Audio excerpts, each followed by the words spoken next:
Bonjour, c'est Flo et tout de suite c'est les inflos de la semaine 36.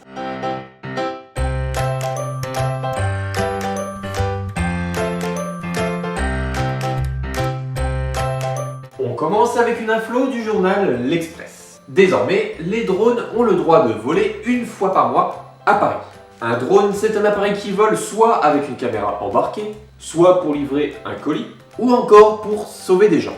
Bon, c'est plutôt rare, mais ça existe. En général, ces petites bêtes n'ont pas le droit de voler dans les villes. La peur de l'espionnage. Ben oui. Eh bien, la ville de Paris autorise les drones à voler un dimanche par mois dans un endroit particulier, comme l'hippodrome de Longchamp. Bon les filles, calmez-vous, hein, je parle de l'hippodrome et pas du sac Longchamp. Très beau modèle, rouge écarlate, ou encore du parc La Villette. Bien évidemment, si tu veux utiliser ton drone dans cet espace prévu, il te faudra débourser 5 €. Comprenez bien que ces 5 € seront pour garantir votre sécurité. Mon cul! Où ça un cul? Un cul? Où ça? Où ça? Les sites de vol seront ouverts aux débutants comme pour les plus confirmés de 10h30 à 17h30 par créneau d'1 heure. Bah, de toute façon, si vous achetez un drone avec une caméra intégrée, c'est sûrement pas pour faire des photos dans un circuit. Oui, déshabille-toi. Oh oui, retire ta culotte. Oh oui. Ben, il y a une caquette. Ah ben, je me suis trompé de fenêtre. Oh le con. Mardi, le journal Ouest France nous confirme que la Chine ne considère plus le panda géant comme une espèce en danger. En effet, cet animal était dans la liste des animaux les plus menacés d'extinction. Ce n'est maintenant plus le cas, même si celui-ci est encore menacé. Bon, oui, cette phrase ne veut rien dire, mais c'est dans le journal. Mais alors, comment la Chine a inversé la tendance? Ben, je sais pas. Mais si, je vous fais marcher. Dans un premier temps, elle a créé 13 réserves naturelles et a replanté beaucoup de bambous.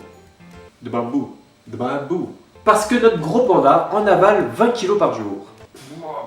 Le dernier bambou est pas passé. T'as pas digéré? Je me suis assis dessus. Ensuite, la Chine donne des subventions aux agriculteurs pour les dégâts causés par les pandas. Ah, on m'a mordu la jambe. Ok, je te fais un chèque de 80 000 € et on n'en parle plus. Vous n'avez pas du riz plutôt? Et elle propose de prêter des pandas. L'argent ainsi récolté sert à préserver l'espèce. Business, mon gamin. Mercredi soir, c'était bien évidemment la tant attendue keynote d'Apple. Je vais vous dresser un petit bilan rapide de cette conférence avec le site Mac Forever. La conférence a eu lieu au Bill Graham Civic à San Francisco. La première surprise, c'était l'arrivée de Mario sur iOS, le fameux plombier moustachu. En effet, Nintendo travaille avec Apple pour sortir un Super Mario Run. Oh les gars, j'ai une idée. Et si on faisait un Super Mario Run? Ça pourrait marcher, hein? Ouais, mais Ubisoft, ils ont pas déjà fait ça avec Rayman? Mais oui, c'est ça la solution. De toute façon, on m'écoute jamais ici. La sortie du jeu est prévue en fin d'année. Une nouvelle montre plus puissante et résistante à l'eau, j'ai nommé la Apple Watch série 2. Elle intègre une puce GPS, ce qui la rend autonome quand on veut courir. Son prix à partir de 419 €. Pour 20 € de plus, t'as un iPad. Bon, après, tu pourras pas le mettre au poignet.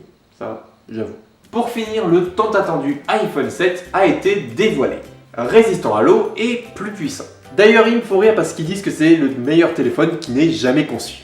It's the best iPhone that we have ever created.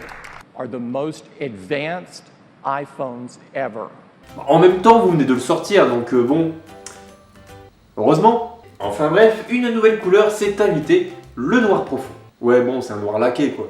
Vous pourrez obtenir ce petit bijou pour la modique somme de 779 €. Bah, c'est vrai qu'Apple va un peu fort sur les prix. Je dois le reconnaître. Bonjour. Ah, bonjour monsieur, je m'appelle John. Que puis-je pour vous monsieur? Je voudrais le câble de chargement pour brancher l'iPhone. Ah, le câble Lightning, bien sûr. Alors, il est à 20 €, un bras et une couille, s'il vous plaît. Ah, je repasserai. Mais j'ai dit s'il vous plaît, monsieur. En Russie, dans la ville de Norilsk, une rivière est devenue d'une couleur étrange. Il faut savoir que cette région est très polluée par l'homme à cause du complexe métallurgique qui produit du nickel. Bon, alors le nickel, tout le monde l'utilise puisqu'il y en a dans les pièces de monnaie. Oui, exactement, le nickel a été inventé en 3500 avant Jésus-Christ. Et ça, il nous fait plus chier. Cette pollution avait déjà transformé le village en 2003. On avait vu des nuages orange et des ruisseaux bleu fluo. Arrête de dessiner avec du stabilo. Mais papa. Bien sûr, les responsables de l'usine métallurgique nient complètement le changement de couleur. Mais puisque je vous dis que ça va pas changer de couleur, regardez, c'est bleu. C'est bleu, non? Ils ont quand même eu le culot de dire que le ruisseau était dans sa couleur normale. Toujours est-il qu'une enquête a été ouverte pour en déterminer la cause. Et une fois l'enquête ouverte, l'usine a bizarrement ralenti sa production.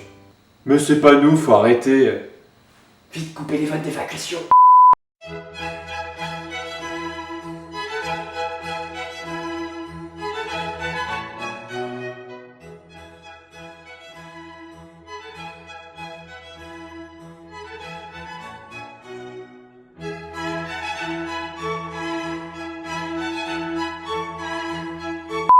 Et voilà, c'est la fin de cette vidéo, merci de l'avoir regardée.